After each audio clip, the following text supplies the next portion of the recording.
The resentencing of David Temple for the 1999 murder of his pregnant wife has ended, this time with a life sentence.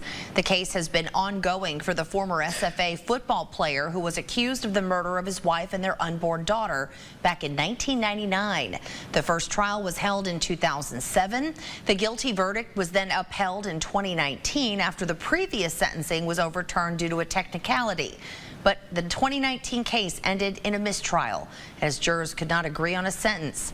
Finally, though, after the court proceedings were halted by COVID-19, Temple has been resentenced to life in prison for the murder.